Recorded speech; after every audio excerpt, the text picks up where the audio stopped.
శ్రీ రాఘవేంద్ర స్వామికి 7 గురువారాలు ఇలా చేస్తే పట్టిందల్లా బంగారమే. గురువారం రాఘవేంద్ర స్వామికి ప్రాశస్త్యమైనది. రాఘవేంద్ర స్వామి బృందావనంలోకి ప్రవేశించింది ఈ రోజునే. 3 శతాబ్దాల క్రితం రాఘవేంద్ర స్వామి 1671లో మంత్రాలయలో బృందావనంలోకి ప్రవేశించింది. గురువారం నాడే.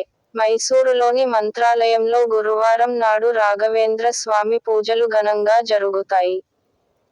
ఆ తర్వాత బృందావనంలో జీవ సమాధి అయిన శ్రీ రాఘవేంద్రునికి కూడా పూజలు ఘనంగా నిర్వహిస్తారు.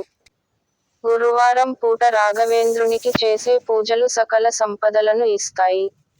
గురువారం పూట ఇంటిల్లపాదిని శుభ్రం చేసుకుని పూజగదిని రంగవల్లికలు, పువ్వులతో అలంకరించుకోవాలి.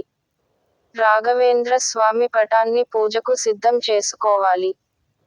7 వారాలు రాఘవేంద్ర స్వామికి ఉపవసించి పూజ చేయడం ద్వారా అనుకున్న కార్యాలు సిద్ధిస్తాయి.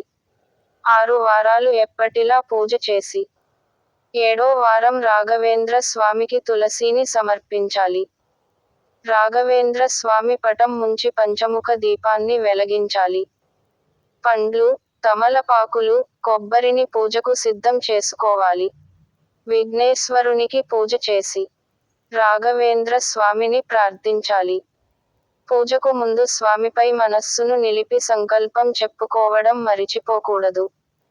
శ్రీ గురు రాఘవేంద్రుల వారి పాదాలను స్మరించుకుంటూ భక్తి ప్రపత్తులతో గురు స్తోత్రాన్ని పఠించే వారికి దుఃఖాలు దూరమవుతాయి. గురువుల అనుగ్రహం కలుగుతుందని చెప్పబడుతోంది. శ్రీ గురు రాఘవేంద్ర యతీంద్రుల అనుగ్రహం మనందరిపై వర్షించాలని ఆశిస్తూ పూజ్యాయ రాఘవేంద్రాయ సత్యధర్మ రతాయ చ భజతాం కల్పవృక్షాయ నమతాం కామధేనవే. ఓం శ్రీ గురు రాఘవేంద్రాయ నమః అనే మంత్రాన్ని 108 సార్లు పఠిస్తే అనుకున్న కోరికలు సిద్ధిస్తాయి. సర్వమంగళం చేకూరుతుంది.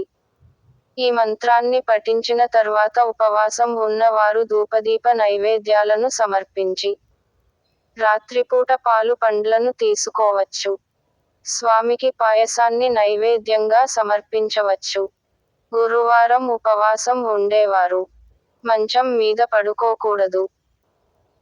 నిష్ఠతో రాఘవేంద్ర స్వామిని 7 వారాలు ఉపవసించి పూజిస్తే అష్టైశ్వర్యాలు, సుఖశాంతులు, భోగభాగ్యాలు సిద్ధిస్తాయని ఆధ్యాత్మిక పండితులు చెప్తున్నారు.